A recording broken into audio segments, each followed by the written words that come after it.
Vamos abrir a palavra do Senhor em João capítulo 10, Evangelho de João capítulo 10. Nós vamos ler do versículo 11 até o versículo 16.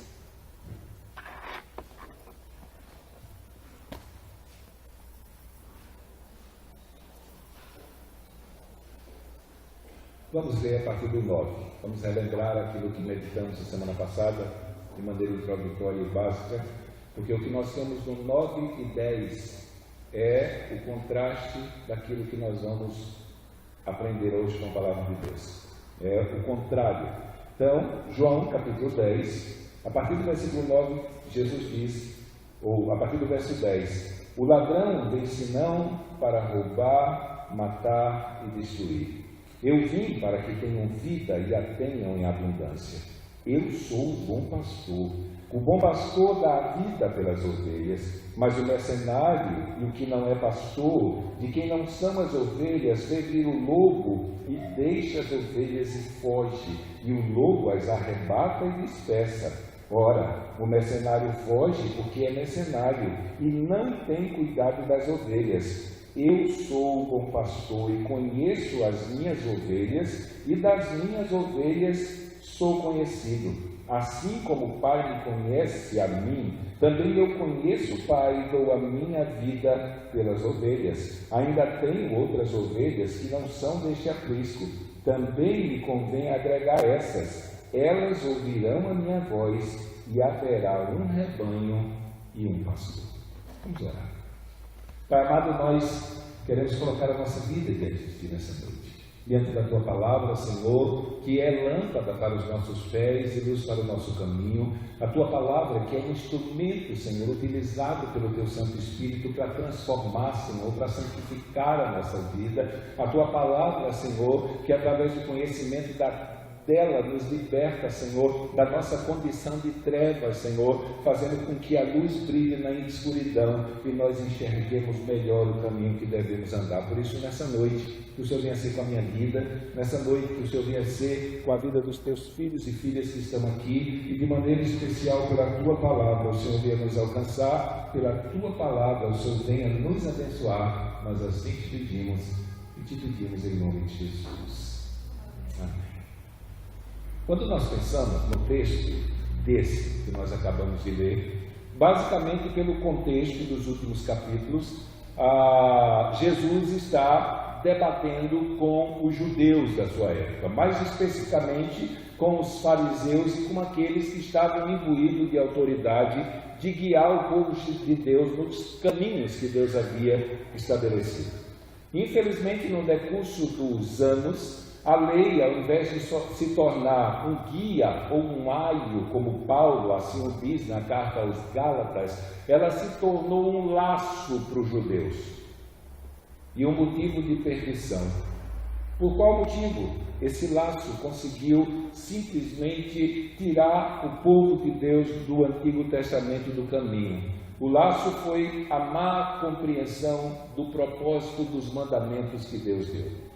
Deus não nos deu os seus mandamentos para que nós tivéssemos nele uma prova de Deus, a fim de que no curso da nossa jornada nós comparecêssemos diante dele como um professor que está corrigindo as provas de seus alunos, a fim de sabermos se os nossos esforços haviam produzido uma média suficiente para nos fazer passar pelos portões celestiais.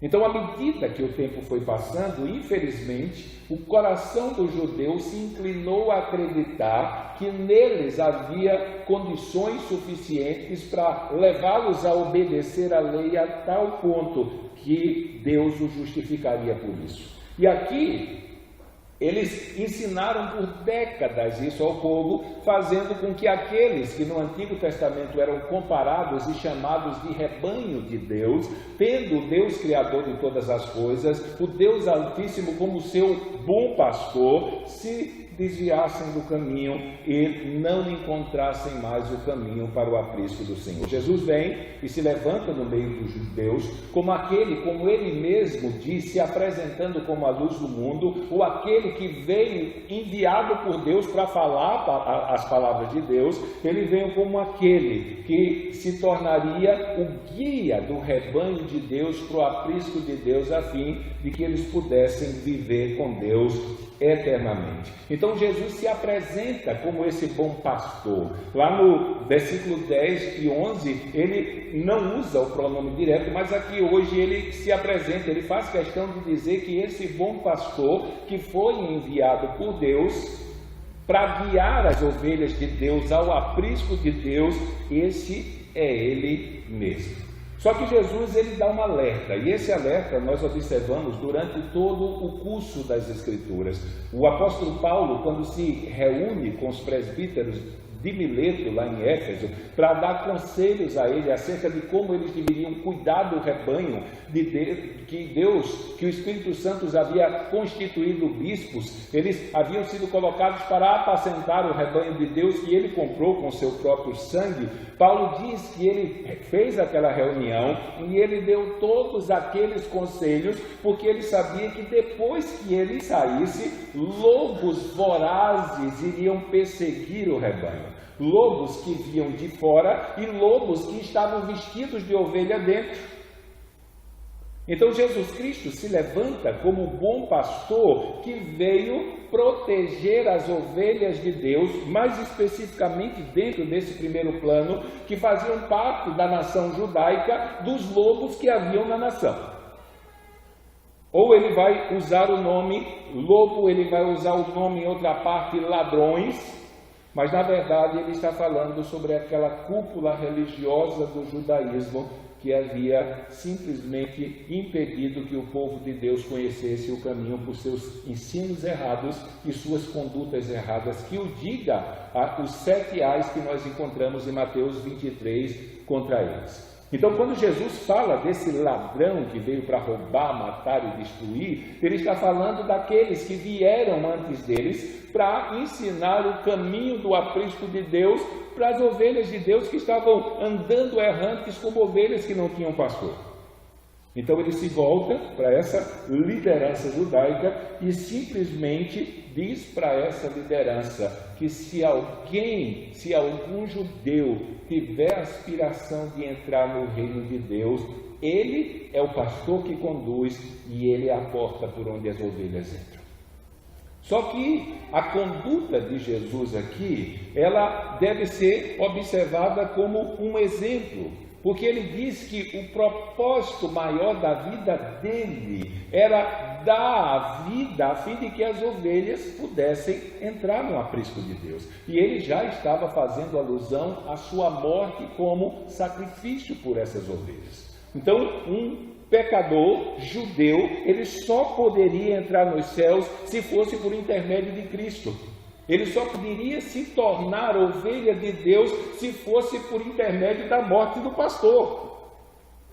E aí Cristo se expõe como aquele que veio a esse mundo para oferecer o sacrifício da sua própria vida, para que as ovelhas pudessem ter vida e vida em abundância. Mas a parte dessa obra que ele veio fazer, ele mais uma vez expõe para os judeus a realidade que haviam falsos pastores que também estariam interessados em guiar o rebanho. Então, se Jesus é o bom pastor e a preocupação maior dele era dar a sua vida para que aquelas ovelhas pudessem ter vida em abundância, no sentido de que a partir dele elas agora desfrutariam da comunhão com o seu bom pastor, com o seu supremo pastor e faziam parte do rebanho de Deus. Aqui a partir do 12 ele vai começar a nos mostrar que vai se introduzir no meio do rebanho de Deus falsos pastores.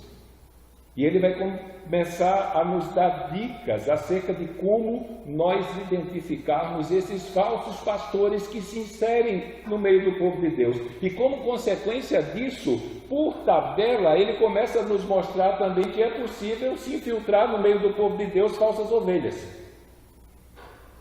E ele nos dá características que identificam essas falsas ovelhas. Quando nós começamos a estudar um texto como esse e trabalhar a questão do significado das metáforas usadas e olhamos para a condição que a igreja moderna se encontra, a gente fica um pouco horrorizado, porque fica difícil de nós imaginarmos que nós temos uma nação de 45 milhões de pessoas convertidas. Principalmente por aquilo que Jesus vai esboçar aqui. Então, em relação aos falsos pastores, em relação àqueles que se colocam diante do rebanho com o intuito de guiá-los, mas não com interesse pessoal para com a vida da ovelha, então ele começa demonstrando algumas características dos falsos pastores que se levantavam no seio da igreja. Ele diz o seguinte, no verso 12. Na verdade, o verso 12 é o contraste com o verso 11. No verso 11 ele vai dizer, eu sou o bom pastor. E o que é que o bom pastor faz? Nesse sentido aqui, Jesus é único, tá? Nós não podemos comparar Jesus Cristo a nenhum outro pastor. O termo usado aqui para bom traz a ideia, como nós cantamos hoje, Deus supremo és, soberano em glória, é incomparável em tua formosura, és incomparável. Esse incomparável estabelece aquela realidade de que Deus é o Deus Altíssimo, para o qual não existe comparação que possa expressar a glória e a grandeza dele. Então aqui, em relação ao pastorado das ovelhas de Deus, Jesus Cristo ele é ímpar. Não existe nenhum outro pastor que seja tão assim um bom pastor das ovelhas de Deus como Jesus Cristo, por aquilo que ele fez para salvar as suas ovelhas. Então, se Jesus Cristo é o bom pastor, e o bom pastor dá a sua vida pelas ovelhas, o trabalho do pastor, em primeiro plano, é cuidar das ovelhas.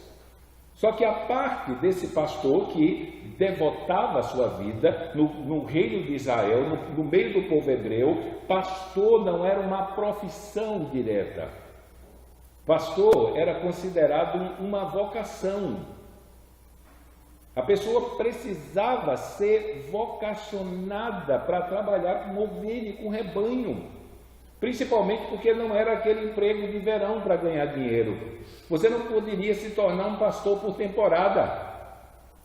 Na verdade, você tinha que abraçar a profissão e devotar sua vida a ela. Principalmente por causa da figura. A ovelha levaria tempo para estabelecer uma relação de amizade com aquele que a pastoreava, a ponto dela exercer, mesmo como animal, isso acontece com qualquer outro, uma relação de confiança e principalmente identificar o seu pastor em quem ela confiava e que estava ali para guiá-la através da sua voz e do seu chamado. Então, uma pessoa, para ser pastor naquela época, ele precisava ter uma vocação. E Jesus compara essa realidade com a atitude dele para cuidar das ovelhas e a partir da sua vida elas serem trazidas para o aprisco, mas ele alerta que haveria de se introduzir no meio do rebanho pastores que não eram vocacionados para isso. Na verdade, eles exerciam o trabalho do rebanho de Deus não com interesse no bem-estar da ovelha, não com interesse primário na alimentação da ovelha, ou no cuidado da ovelha, ou no ato de livrar as suas ovelhas dos lobos que estão circulando, ou dos ladrões que estão o tempo todo tentando se filtrar. Mas existiria uma classe de pastores que estariam dispostos a trabalhar no cuidado do rebanho de Deus somente pelo salário que eles iriam receber. Na década de 80 nós tivemos uma batalha aqui no Brasil. Alguns líderes, eles quiseram instituir no Brasil o sindicato dos pastores.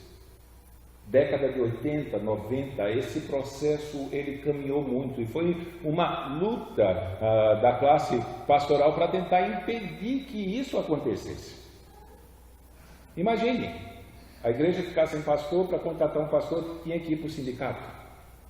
E o sindicato iria dizer, olha, a gente só arruma um pastor para você se você pagar tanto de salário dele, ele tiver um carro para andar, vocês darem a casa, darem gasolina, telefone, tal, papá, porque senão não vai.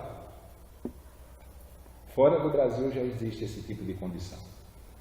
Então Jesus aqui já estava alertando que haveriam pastores que se inseririam no meio do rebanho de Deus, mas que diretamente a preocupação deles não seria com o rebanho. Não seria. E nós lidamos com essa questão hoje.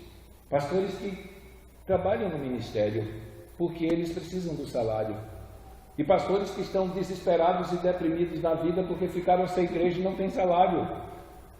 Então a questão não é a preocupação direta com o rebanho, essa questão do pastor natural de Israel e do pastor que deve cuidar do rebanho de Deus, da consciência que ele tem de que ele foi um chamado, ele foi um vocacionado, ele foi alguém escolhido por Deus para exercer o ministério que muitas vezes vai trazer problemas, muitas vezes vai trazer dificuldade, mas ainda assim ele vai continuar no ministério, ele vai continuar caminhando, ele não vai largar o arado. Porque é exemplo do pastor normal, cuidar de ovelha, dá trabalho.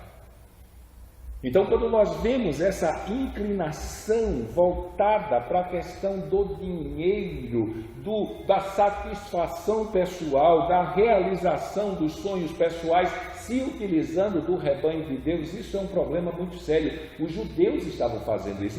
Jesus acusa eles de estarem devorando as viúvas, no sentido de se aproveitarem daqueles que estavam em necessidade para benefício próprio.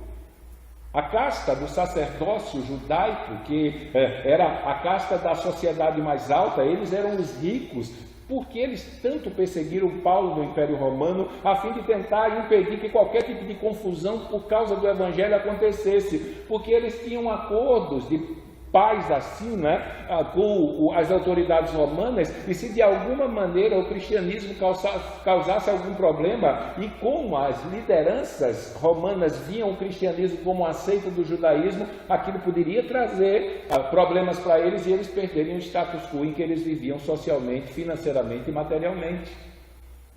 Então, nesse sentido, Jesus olha para a conduta da liderança religiosa judaica e não tem outra coisa a dizer para eles: vocês são ladrões. A única coisa que vocês querem fazer é extorquir as ovelhas e não cuidar delas. Que eu diga, primeiro, a purificação do templo. Como era que funcionava o dia da expiação? O dia em que se oferecia o sacrifício anual pelos pecados de ignorância que estavam expostos diante de Deus do povo de Israel. O povo tinha que sair de onde morava, das suas terras, tinham que vir para Jerusalém. A lei dizia: olha, se você morasse longe, você não traria, você teria que oferecer um animal perfeito. Você morava a 500 quilômetros de distância, não tinha como esse animal sair perfeito da sua casa, numa época que não tinha estrada assim boa, era pavimentada de pedras, pelo Império Romano, mas eram estradas ruins, e nem sempre eles vinham pelas estradas, eles vinham pelos atalhos, e aí o animal se machucava, o animal se enfraquecia, o animal se feria na viagem. Então, na lei de Moisés dizia que se você morar longe, você pegue o dinheiro, chegue lá e compre. E aí o que os sacerdotes fizeram? Eles criaram, em comum acordo, uma feira dentro do templo, no átrio dos gentios, depois da primeira porta. Então um judeu vinha de longe, como ele morava muito distante, o animal iria de alguma maneira não chegar perfeito, ele trazia o dinheiro e comprava o animal fora do templo. Só que na entrada do templo tinham aqueles que eram responsáveis em fazer a revista do animal. E se o animal fosse comprado fora, eles davam um jeito de rejeitá-lo. Então alguém dizia: olha, lá dentro do templo tem animal perfeito. Então esse judeu que havia vindo de longe, para entrar no templo para comprar o animal, ele já passava pelos cambistas, que levavam cerca de 20% a 30% do valor do dinheiro que ele tinha para trocar, porque no templo não se aceitava qualquer moeda, e aí ele pegava esse dinheiro que ele trouxe com deságio de 20% ou 30%, ele iria lá comprar um animal feliz da vida e descobria que o animal valia 5 vezes mais do que o que valia lá fora. Mas se não fizessem isso, o animal deles não seria aceito na vistoria. Então Jesus olha para eles e diz: olha, vocês são ladrões. Vocês não estão interessados em ensinar o caminho de Deus para o povo. Vocês estão interessados na satisfação dos desejos de vocês, ainda que para isso vocês tenham que extorquir o povo.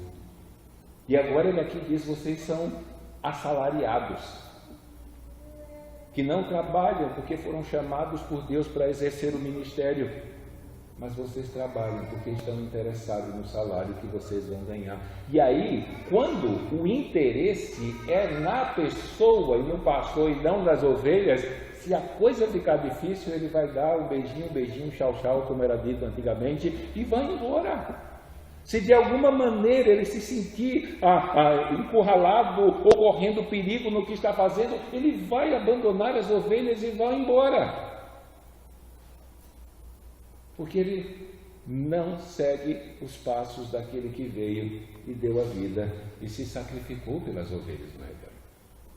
Então Jesus já começa a dizer aqui e mostrar para aqueles que o estavam perseguindo, aqueles que estavam se opondo à obra que ele veio realizar, principalmente aqueles que estavam sendo influenciados pelos ensinos dos escribas, fariseus e da liderança judaica, que eles não deveriam segui-los. Primeiro porque os ensinos deles não eram corretos. Ele já disse anteriormente que eles não davam ouvidos a Jesus Cristo porque eles não eram de Deus. Se eles fossem de Deus, eles ouviriam a palavra de Deus e, como consequência disso, eles não deveriam dar ouvidos aos seus ensinamentos. Segundo, por causa do interesse direto deles com o rebanho. Eles não eram aqueles pastores que vinham e se estabeleciam na profissão, porque eles haviam se sentido direcionados e vocacionados para isso. Não era fácil a vida de um pastor em Israel, como não é até hoje. Dependendo da época do ano, o rebanho estava num lugar. Chegava na época de calor, eles iam embora, iam para os montes e ficavam lá muito tempo, vigiando aquele rebanho de dia e de noite. Eu estava lendo alguns dias atrás o que eles comiam, como eles se vestiam, como eles dormiam, e a gente fica horrorizado assim, as dificuldades que haviam, e ainda assim, com todos os perigos, ele estava lá para defender o rebanho dos ladrões, ele estava lá para defender o rebanho dos lobos, das hienas que apareciam na areia, que tinham muito naquela região. Então, simplesmente, eles estavam ali prontos para se expor até a morte, para defender as suas ovelhas. Que o diga Davi. Quando ele queria lutar com Golias, se olhar para a estatura dele, não tinha arma, não tinha nada, está meio... E ele disse, olha, quando eu cuidava do rebanho do meu pai, eu lutei com o urso e lutei com o leão e livrei o rebanho. Então era uma coisa desse tipo. O pastor estava disposto a se opor a qualquer tipo de engano ou qualquer tipo de atitude que pudesse levar as ovelhas a se desviar do caminho. Nesse sentido, ele era o guia. Talvez uma figura que mais se identifique com a nossa era é a figura do mercenário. O mercenário é aquele que trabalha por aquilo que se oferece a ele. Se oferece. Alguns irmãos, há algum tempo atrás, estavam lendo, fazendo a leitura conosco, e se depararam com aquele levita da casa de Mica. Na casa de Mica se estabeleceu um templo e um culto pagão em Israel. E aí vinha um levita que ele queria achar o lugar que ele se desse melhor. Ele era um levita genuíno, mas era um mercenário. E aí quando Mica ofereceu casa, comida e conforto para ele, ele disse, mas não importa se era um ídolo pagão que tinha ali. Ele não estava nem a ele, queria o bem dele. Por outro lado, se a coisa ficasse preta, ele iria embora, porque não era o interesse dele de servir ao povo de Deus, de cuidar do rebanho de Deus, mas sim cuidar de si mesmo e de seus próprios interesses. Então, o mercenário não é aquele que se comporta de maneira semelhante com o supremo pastor, com o bom pastor que é Jesus Cristo, que veio a esse mundo dar a sua vida pelas ovelhas. Então, ele vai dizer que mas o mercenário que não é pastor, de quem não são as ovelhas, vê vir o lobo e deixa as ovelhas e foge, e o lobo as arrebata e dispersa. O mercenário foge porque é mercenário e não tem cuidado das ovelhas. Então a coisa funciona dessa maneira. Eu estava conversando com alguns irmãos que que são empresários aqui, eu dizendo para ele que a figura um exemplo, do empregado mudou. Até algumas décadas atrás era normal, não importa o tamanho da empresa, se era pequena ou grande, um funcionário que começava a trabalhar na juventude, se não houvesse nenhum problema, se ele não fizesse nenhuma coisa grave que precisasse ser colocado ele para fora, ele se aposentava lá. Havia uma ligação direta entre o seu trabalho e a empresa e o patrão, a ponto deles passarem a sua vida toda trabalhando no mesmo emprego e se aposentavam lá. Só que hoje em dia, se você contrata uma pessoa e treina ela, e ela não sabia de nada, ela foi treinada por você, aprendeu a trabalhar com você, mas se alguém chegar de alguma maneira e oferecer para ele um salário que ele vai ganhar R$100 a mais, ele não tem gratidão nenhuma. Ele simplesmente chega lá, diz para você que está saindo, não é grato a você porque você o abraçou quando ele não tinha experiência, não é grato a você porque você o treinou, e por pouca coisa ele simplesmente lhe abandona. E aí você tem que correr atrás de outro, que treinar outro na esperança de que ele vai ficar. Mas o caráter de ser um mercenário, isso faz parte do mundo em que nós vivemos também. Tanto do mundo secular como do mundo pastoral. E Jesus diz que essas pessoas não fazem parte daqueles que Ele chamou. Eles não têm o caráter daqueles que Ele chamou para cuidar do rebanho de Deus. Ele diz que o mercenário, ele não está nem aí. Na verdade, ele está interessado no que é dele. Mas como as ovelhas pertencem a outro, se o perigo se apresentar, ele simplesmente larga as ovelhas e vai, a exemplo daquele levita da casa de Mica, para o lugar que lhe parecer melhor. Então, nesse sentido, nós precisamos ter cuidado e fazer uma leitura clara acerca de como aqueles que estão diante do rebanho de Deus, cuidando do rebanho de Deus, de que maneira eles se comportam e de que maneira eles lidam com a realidade do cuidado do rebanho. Tivemos um problema alguns anos atrás com esses mega líderes aí da mídia, né? E ele foi criticado porque usava um relógio de não sei quantos mil no pulso e andava numa Mercedes. E ele simplesmente foi no programa de TV sem ter preocupação nenhuma e disse: olha, se você está preocupado com isso, vá procurar um lugar para congregar. Imagine um pastor chegar com uma ovelha que o criticou por causa do seu apego exagerado às coisas dessa vida, no que diz respeito a dinheiro e bens, e dizer para ela: olha, se você quiser, vai congregar em outro lugar, eu não preciso de você. Eu tenho ovelha suficiente para me manter com o que eu tenho. É complicado. Isso não é pastor, é mercenário. E o pior é que esse mercenarismo parece que está se tornando a regra. Não conseguimos comparar a atitude dessas pessoas com a atitude do verdadeiro pastor, do bom pastor, que tinha como preocupação direta o crescimento das ovelhas. Agora, se por um lado nós temos os falsos pastores, como consequência disso nós temos as falsas ovelhas. Porque Jesus vai dizer aqui, nos versículos seguintes, vai repetir o que ele havia dito no versículo 11, acerca do bom pastor, só que agora ele se apresenta.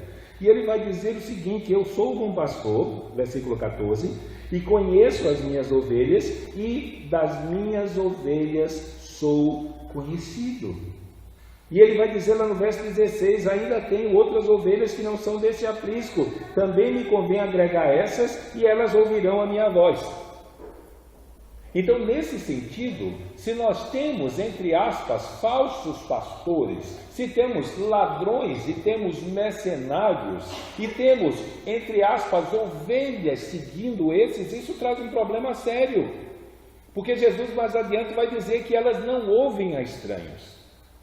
Elas conhecem a minha voz, e porque elas conhecem a minha voz, elas me seguem.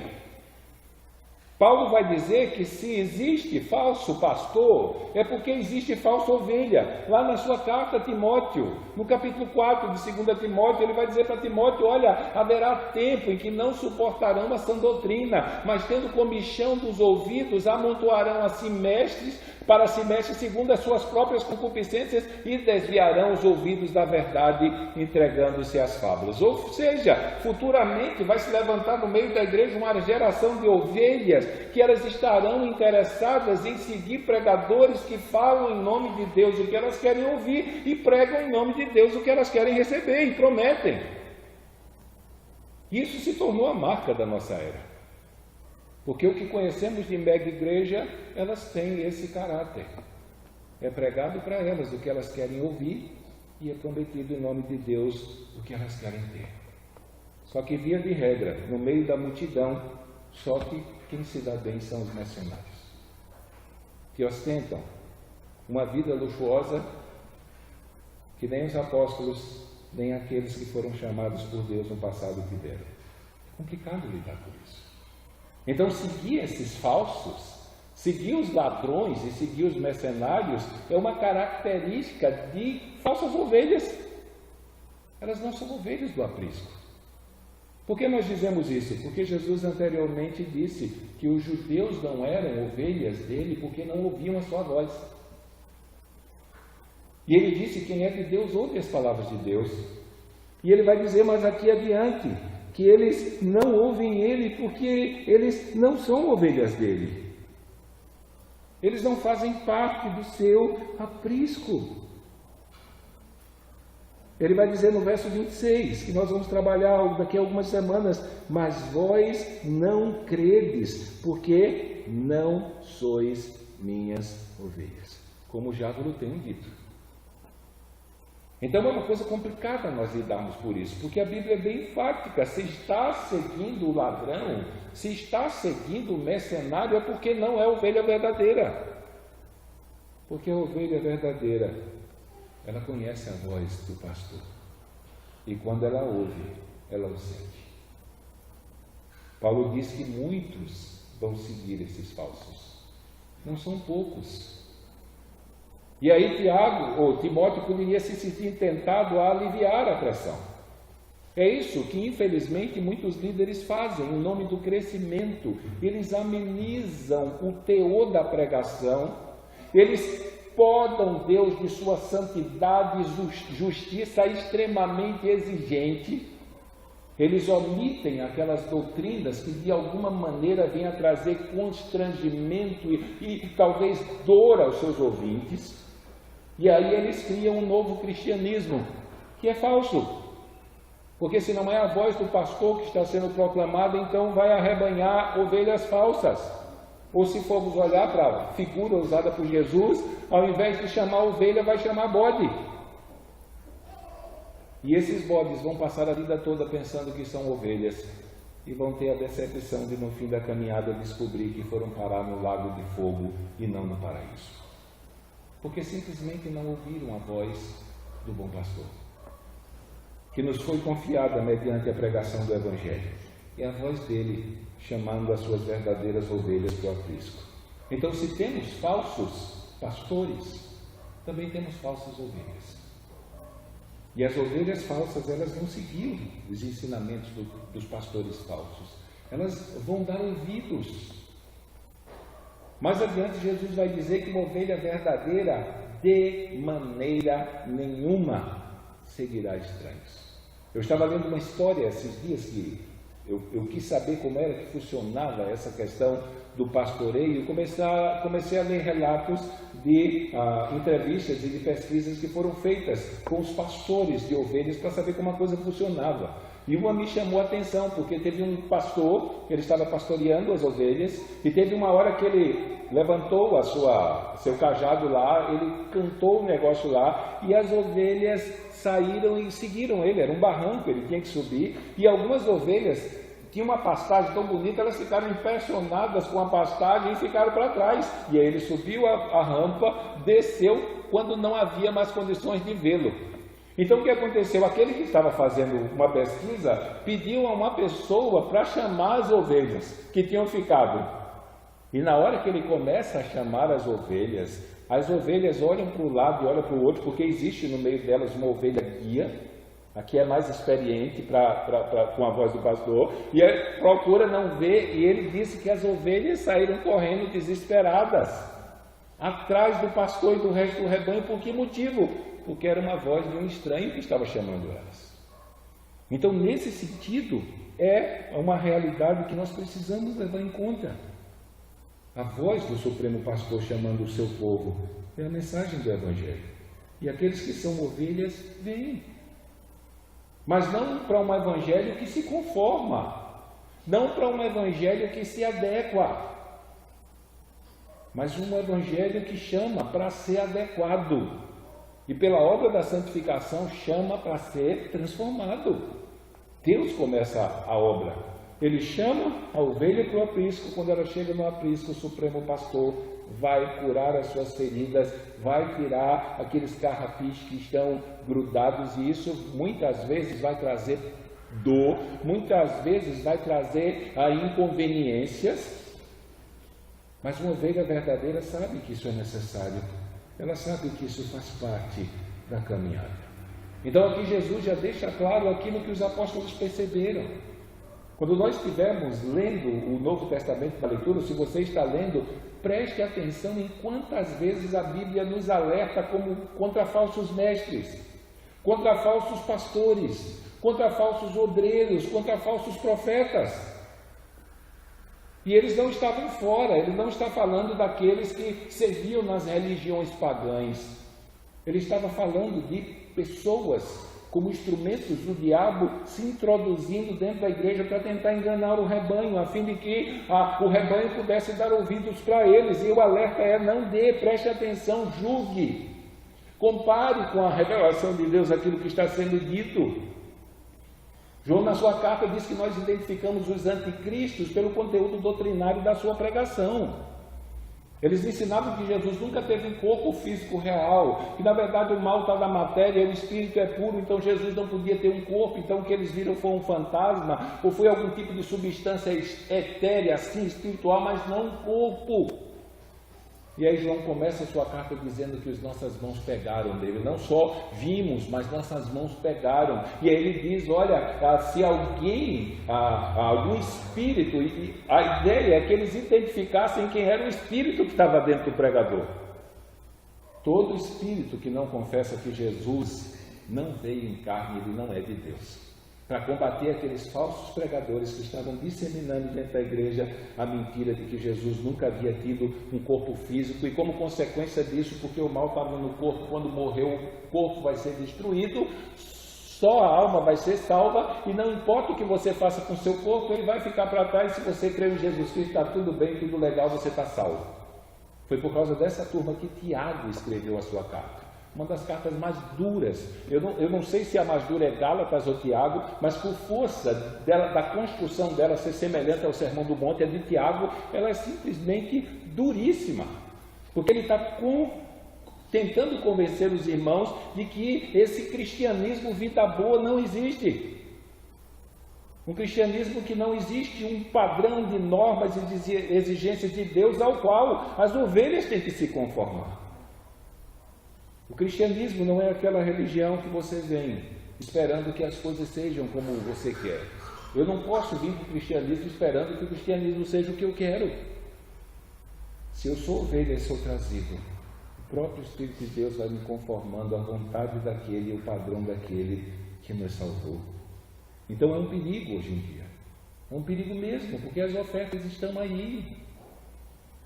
As ofertas estão aí. Nós discutimos muito isso quando nos reunimos com os pastores aqui da região. A falta de preocupação que muitos têm com relação a, um exemplo, esses membros pula-pula da Brasil Telecom, né, que hoje está numa igreja, por qualquer coisa vai para outra, qualquer coisa vai para outra. Algum tempo atrás um casal veio conversar conosco, eles estavam pensando em sair da igreja, e normalmente, se alguém vê, eu convenço ele a voltar. E eu explico para ele porque ele tem que voltar. E um dos motivos eu digo: olha, se você sair de uma igreja, se você chegar assim, pastor, estão pregando heresia lá, olha, eu não aguento suportar aquela pregação. Eu dizia: olha, quer vir para cá, pode vir. Mas se não é, porque de alguma coisa não estão sendo feitas do jeito que você quer, vá para lá. Porque para qualquer igreja que você for, você vai sair. Não existe igreja perfeita aqui. E você não está lá para ser servido, está lá para servir, volta, para sair. Uma semana depois ele ligou agradecido. Ele disse: eu ia fazer uma bobagem. E está lá até agora, servindo ao Senhor, com todas as deficiências e dificuldades de caminhada que qualquer igreja tem. Então, se o meu espírito é o espírito mercenário aqui, eu quero ir ser servido e quero que as coisas sejam do jeito que eu quero, e eu vou andar nessa filosofia secular do custo-benefício, enquanto eu estiver me dando bem, enquanto eu estiver tendo prazer, enquanto eu estiver me sentindo feliz, aí não dá, é falsa ovelha. Essa ovelha precisa deixar de ser bode, ou esse lobo precisa tirar o zíper da fantasia de ovelha, porque as ovelhas dele ouvem a sua voz, elas conhecem a sua voz e elas não seguem a estranhos, e elas o seguem. Então nessa noite a gente precisa pensar nessas coisas, não apenas nessa noite, mas o tempo todo, porque os ladrões e os mercenários e os lobos estão por aí. Liga a TV, liga a TV, quer ser abençoado? Manda dinheiro. Quer mudar de vida? Manda dinheiro. Quer ser curado? Manda dinheiro.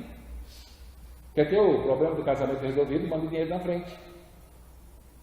E tudo é mandar dinheiro. E se eu não mandar dinheiro? Não recebe a bênção. Porque você tem que plantar semente, né? Se você não plantar semente, não cresce. É complicado. Eles estão o tempo todo aí diante de nós. E nós não devemos segui-lo.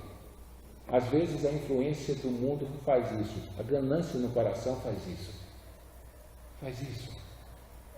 Algum tempo atrás nós estávamos debatendo com o pessoal sobre essas campanhas pedindo dinheiro para ser abençoado, e alguém disse: mas coitado dos crentes mandando dinheiro para esse povo enganado. Eu disse: não, eles não são coitados.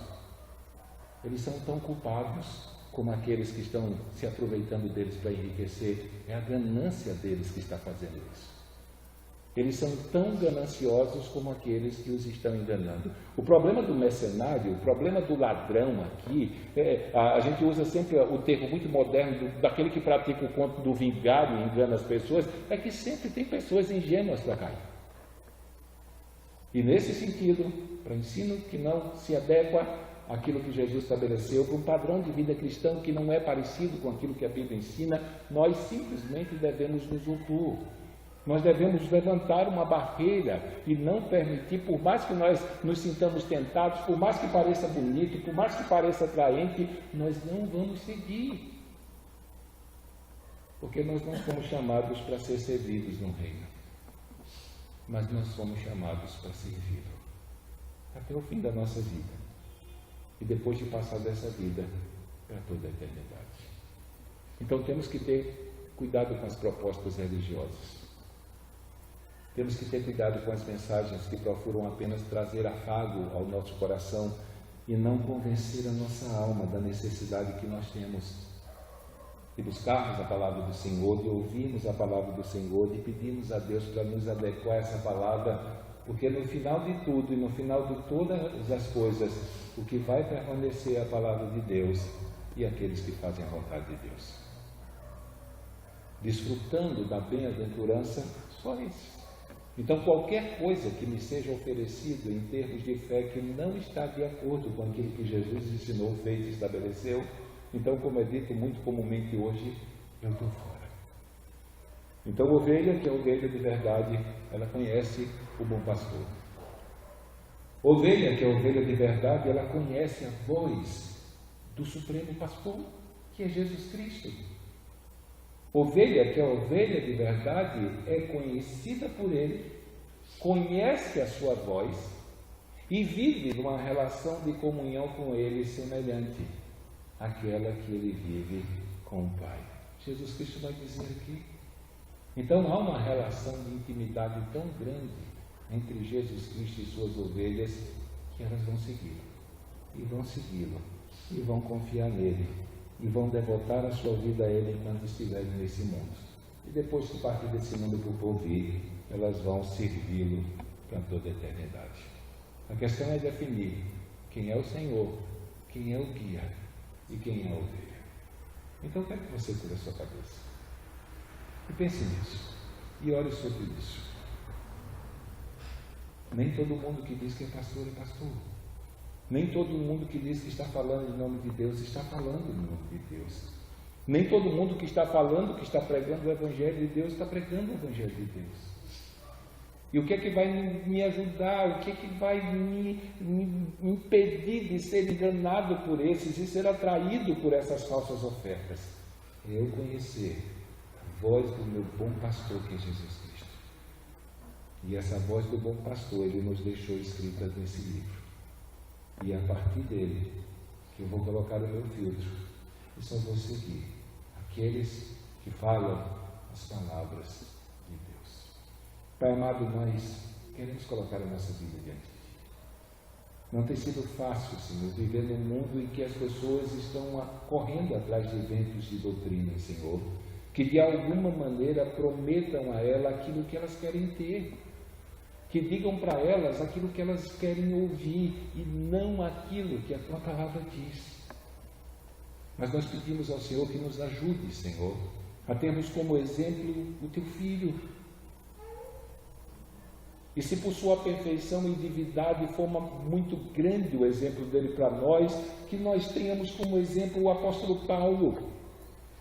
Temos como referência os conselhos que ele deu a Timóteo, quando o alertou: Timóteo, vai haver tempo em que aqueles que estarão no meio do rebanho não suportarão essa doutrina, mas eles vão procurar mestres, eles vão correr atrás de pregadores que preguem uma doutrina e uma mensagem que seja de acordo com aquilo que eles querem ouvir e prometem um cristianismo que seja de acordo com a ideia que eles conceberam nas suas mentes carnais e pervertidas. Mas Paulo não disse para Timóteo se adequar, ele disse que a esperança para esse Senhor é que ele continuasse pregando a palavra, ainda que ele tivesse que experimentar as aflições por manter a sua sobriedade, quando muitos, em nome do benefício que iriam receber, abandonaram o caminho. Por isso nós pedimos ao Senhor que nos ajude como ovelhas, Senhor, a identificarmos o chamado dos falsos. O chamado dos falsos, porque o trabalho e o objetivo deles é nos afastar do caminho que conduz a Ti. E do caminho não nos permita, Senhor, que o Senhor esteja fortalecendo a nossa vida, que o Senhor esteja nos dando mais sabedoria e mais discernimento para compreender essas realidades, a fim de que não apenas venhamos proteger a nós mesmos, Senhor, mas também para que nós sejamos um instrumento para proteger aqueles, Senhor, que estão sendo enganados e quase decididos a abandonar o Teu caminho para seguir a voz de estranhos. Vem nos ajudar, Senhor, não apenas como liderança, como pastores, mas vem nos ajudar como corpo a sermos um instrumento para tentar livrar, Senhor, tantos que estão caminhando para a perdição por estarem seguindo outro evangelho diferente daquele que o Senhor ensinou, diferente daquele que as Escrituras ensinam. Por isso, vem ser com a minha vida, Senhor. Vem ser com a minha vida, vem ser com a vida dos Teus filhos e filhas que estão aqui. Vem ser com a vida dos Teus filhos e filhas que não estão aqui nessa noite, que de alguma maneira o Senhor possa fazer com que eles tenham contato com essas verdades e reflitam acerca deles. E saibam o perigo que continuamente nós enfrentamos quando corremos a nossa carreira cristã sem os crivos do discernimento ligados, Senhor. Pedimos que o Senhor venha nos ajudar, Senhor, a pensar, a refletir. O Senhor nos deu uma mente para isso. O Senhor nos deu sabedoria para isso, a fim de que nós possamos raciocinar com a Tua palavra como alicerce e base do nosso pensamento, comparando, Senhor, aquilo que é oferecido para nós como verdades em Teu nome, a fim de que nós possamos discernir cada dia mais o bem do mal, principalmente as coisas que concernem a salvação, porque se acreditamos no Evangelho errado, ainda que passemos a vida toda dentro da igreja, desembarcaremos na perdição e não no paraíso. Por isso, vem nos ajudar a ser um instrumento, Senhor, a fim de que todos aqueles que o Senhor colocar no nosso meio diante de nós possam ouvir a Tua voz, chamando pecadores perdidos para se tornarem ovelhas do Teu aprisco. Seja com a minha vida, ser com a vida dos teus filhos e filhas. Nós te pedimos em nome de Jesus. Bem?